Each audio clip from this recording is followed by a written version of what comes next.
बिस्मिल्लाहिर्रहमानिर्रहीम। इस टाइम हम लोग ज़फ़रवाल के गांव सुपनवाल में मौजूद हैं। यहाँ पे ये गुड़ बनाने का जो है तरीका आपको बता रहे हैं।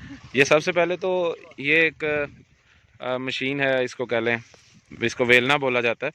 इससे ये रो निकाली जाती है गन्ने की, और उसके बाद जो है ना इस रो को इस जो है ना बड़ी कढ़ाई के अंदर डाला जाता है, और कढ़ाई के अंदर डाल के अब ये देखें ये बिल्कुल तैयार हो रहा है गुड़।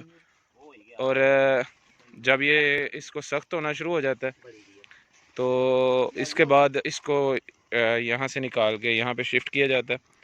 तो साथ साथ इनसे बातें भी करते हैं और इनसे पूछते हैं। ये देखें ये बिल्कुल ये कढ़ाई जो है ना ये इसके अंदर अभी डालने लगे हैं गुड़ के लिए। ये तकरीबन तैयार हो रहा है।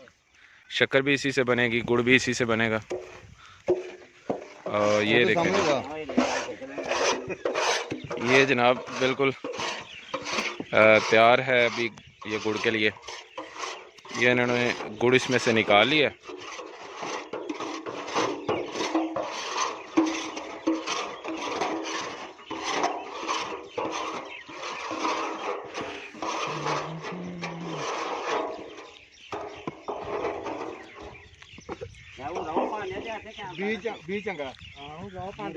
ये अब जी इसमें ये एक इसका कह लें, एक इसको तूड़ बोला जाता है पंजाबी में।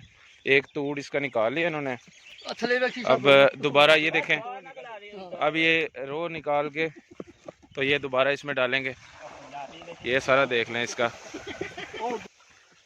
ये इसमें रो डाल लिया इन्होंने। और नीचे जो है वो आग गन्ने का जो छिलके बच जाते हैं उससे ये आग यहाँ पे जलाते हैं।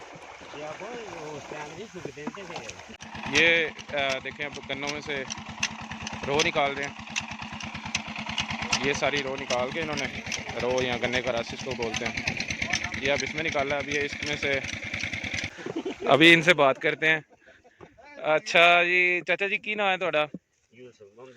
अच्छा जी यूसुफ साहब, की हाल चाल है? ठीक हो? अच्छा जी ਜਿਹੜਾ ਤੁਸੀਂ ਬਣਾ ਰਹੇ ਹੋ ਗੰਨੇ ਦਾ अपना गुड़ वगैरह, ਇਹਦਾ ਕੀ ਤਰੀਕਾਕਾਰ ਹੈ, ਕਿਸ ਤਰ੍ਹਾਂ ਪ੍ਰੋਸੈਸ ਕਰਦੇ ਹੋ ਸਾਰਾ ਥੋੜਾ ਸਮਝਾਓ। ਪੰਜਾਬੀ ਚ ਬੋਲਦੇ ਆ ਜੀ ਜੀ ਪੰਜਾਬੀ ਚ ਗੱਲ ਕਰੋ। ਇਹ ਪੰਜਾਬੀ ਜੀ ਪਹਿਲਾਂ ਤੁਹਾਡੇ ਸਾਹਮਣੇ ਆ ਜੀ। ਇਹਨੂੰ ਅਸੀਂ ਪੰਜਾਬੀ ਚ ਆਖਣੇ ਕੜਾ। ਅੱਛਾ ਜੀ, ਇਹਨੂੰ ਕੜਾਹ ਕਹਿੰਦੇ ਨੇ ਜੀ। ਕੜਾਹ ਦੇ ਵਿੱਚ ਤੁਹਾਡੇ ਸਾਹਮਣੇ ਰਹੋ ਡੇਰੇ ਪਾਣ। ਠੀਕ ਹੋ ਗਿਆ। ਤੇ ਉਸ ਤੋਂ ਬਾਅਦ ਬਾਲਣ ਛਾਲਣ ਲਾਣਾ ਥੱਲੇ। ਅੱਛਾ ਗੰਨਿਆਂ ਦਾ ਹੀ ਜਿਹੜਾ ਹੁੰਦਾ ਬੱਚੇ? ਹਾਂਜੀ ਠੀਕ ਹੋ ਗਿਆ। ਜਿਹੜੇ ਛਿਲਕੇ ਨੇ ਇਹ ਜੀ ਇਹ ਸੁੱਕ ਜਾਂਦੇ ਨੇ ਜਦੋਂ, ਇਹ ਛਿਲਕੇ ਨੇ ਜੀ ਗੰਨਿਆਂ ਦੇ। ਠੀਕ ਹੋ ਗਿਆ। ਤੇ ਉਸ ਤੋਂ ਬਾਅਦ ਫਿਰ ਇਹ ਆ ਕਿ ਆਸਤਾ ਆਸਤਾ ਲਾਈ ਜਾਂਦੇ ਆ, ਫਿਰ ਗੁੜ ਬਣ ਜਾਂਦਾ। ਠੀਕ ਹੈ। ਗੁੜ ਬਣ ਕੇ ਤੇ ਇਹਨੂੰ ਅਸੀਂ ਗੰਡ ਆਖਣੇ ਆ। ਠੀਕ ਹੋ ਗਿਆ। ਉਹ ਗੰਡ ਚ ਜਦੋਂ ਥੋੜਾ ਸਖਤ ਹੋ ਜਾਣਾ ਰੋ ਨਾ, ਉਸ ਤੋਂ ਬਾਅਦ ਇਹਨੂੰ ਸ਼ਿਫਟ ਕਰ ਲੈਣਾ। ਥੋੜਾ ਕ ਮੱਠਾ ਜਿਹਾ ਸੋਡਾ ਪਾ ਕੇ ਤੈਨੂੰ ਹੱਲ ਕਰਨਾ। ਠੀਕ ਹੋ ਗਿਆ। ਹੱਲ ਕਰਕੇ ਤੇ ਬਾਅਦ ਦੇ ਵਿੱਚ ਥੋੜਾ ਕ ਸਖਤ ਹੋ ਜਾਂਦਾ ਬਸ। ਅੱਛਾ ਜੀ, ਖਾਲਸ ਗੁੜ ਦੀ ਕੀ ਪਹਿਚਾਣ ਹੈ ਜੀ? ਸਾਡੇ ਆਪਣਾ ਲੋਕ ਅਗਰ ਗੁੜ ਖਰੀਦਣ ਜਾਂ ਕੋਈ ਸ਼ੱਕਰ ਤੇ ਕੀ ਪਹਿਚਾਣ ਹੈ ਖਾਲਸ ਗੁੜ? ਉਹ ਪਛਾਣ ਸਰ ਇਹੋ ਹੀ ਹੈ ਕਿ ਅਸੀਂ ਜੋ ਆਮ ਛੋਟੀਆਂ ਦੇਸੀ ਚੀਜ਼ਾਂ ਅਸੀਂ ਇਸਤੇਮਾਲ ਕਰਨੇ ਆ, ਥੋੜਾ ਜਿਹਾ ਸੋਡਾ ਜੀ। ਠੀਕ ਹੈ। ਥੋੜਾ ਕ ਰੰਗ ਘਾਟ, ਠੀਕ ਹੈ। ਇਹ ਅਸੀਂ ਇਸਤੇਮਾਲ ਕਰਦੇ ਨੇ ਬਿਹਤਰੀਨ ਗੁੜਾਂ ਦੀ ਜਿਹੜਾ ਤਿਆਰ। ਕੀ ਪਹਿਚਾਣ ਕੀ ਹੈ ਸਹੀ ਗੁੜ ਦੀ ਖਾਣ ਦੇ ਵਿੱਚ? ਜ਼ਾਇਕੇ ਜਾਣੇ ਜੀ, ਇਹ ਚ ਕਣ ਹੋਣਾ ਚਾਹੀਦਾ, ਰੰਗ ਸਾਫ਼ ਹੋਣਾ ਚਾਹੀਦਾ। ਠੀਕ ਹੈ। ਜਿਹੜਾ ਗਲੇ ਨੂੰ ਪੈਂਦਾ ਜਾਂ ਜ਼ਬਾਨ ਤੇ ਕੜਵਾ ਲੱਗਦਾ, ਠੀਕ ਹੈ, ਉਹ ਨਾ ਹੋਵੇ। ਠੀਕ ਹੋ ਗਿਆ। ਦੇਸੀ ਆ। ਅੱਛਾ, ਖਾਣ ਦੇ ਵਿੱਚ ਕੜਵਾਹਟ ਨਾ ਹੋਏ ਤੇ ਉਹ ਗੁੜ ਸਹੀ ਹੈ, ਉਹ ਦੇਸੀ ਗੁੜ ਹੈ। ਬਿਲਕੁਲ ਠੀਕ ਹੈ ਜੀ। ਜਿਹੜੇ ਜ਼ਿਆਦਾਤਰ ਲੋਕੀ ਆ ਡਾਲਦੇ ਨਾ ਰੰਗ ਕਾਰਡ ਉਹ ਗਲੇ ਨੂੰ ਪੈਂਦਾ ਜੀ। ਠੀਕ ਹੈ। ਅੱਛਾ ਗੁੜ ਦਾ ਜੀ ਜਿਹੜਾ ਬਜ਼ੁਰਗੋ ਢੇਲਾ ਬਣਾਉਂਦੇ ਹੋ ਉਹ ਹੋਰ ਚੀਜ਼ ਹੈ, ਇਹ ਚੜੇਪੜੀਆਂ ਨੇ, ਇਹ ਕੀ ਫਰਕ ਹੈ? ਦੋ ਇਹ ਹੈ ਕਿ ਜਿਹਨੂੰ ਸਾਨੂੰ ਥੋੜਾ ਕੁ ਕਰਨਾ ਨਾ, ਥੋੜਾ ਕੁ ਸਾਨੂੰ ਨਰਮ ਪੁੱਟਣਾ। ਠੀਕ ਹੈ। ਪੁੱਟਣਾ ਤੇ ਫਿਰ ਉਹਨੂੰ ਅਸੀਂ ਵਾਲ ਕੇ ਤੇ ਉਹਨੂੰ ਢੇਰੀਆਂ ਬਣਾ, ਜਿਹਨੂੰ ਅਸੀਂ ਕੁਝ ਪੇਸੀਆਂ ਆਖਣੇ ਤੇ ਅਸੀਂ ਪੰਜਾਬੀ ਚ ਰੋੜੀ ਆਖਣੇ। ਠੀਕ ਹੈ। ਠੀਕ ਹੈ। ਉਹ ਫਿਰ ਗੋਲ ਤਰ੍ਹਾਂ ਦੀਆਂ ਹੋ ਜਾਂਦੀਆਂ ਨਾ, ਉਹਦੇ ਵਿੱਚ ਉਹਨੂੰ ਅਸੀਂ ਰੋੜੀ ਬੋਲਨੇ ਆ, ਜਿਹੜੀ ਇਹਨੂੰ ਚੇਪੜੀ ਬੋਲਨੇ ਆ। ਕੋਈ ਏਚਲ ਵਾਲਾ ਗਾਹਕ ਆ ਜਾਂਦਾ, ਕੋਈ ਸ਼ੱਕਰ ਵਾਲਾ ਆ ਜਾਂਦਾ। ਠੀਕ ਹੈ। ਠੀਕ ਹੈ। ਠੀਕ ਹੈ। ਅੱਛਾ ਜੀ, ਇਹ ਜਿਹੜੀ ਚੀਜ਼ ਮੰਗਦਾ ਉਹ ਇਹ ਚੇਪੜੀਆਂ ਵਾਲਾ ਗੁੜ ਹੈ।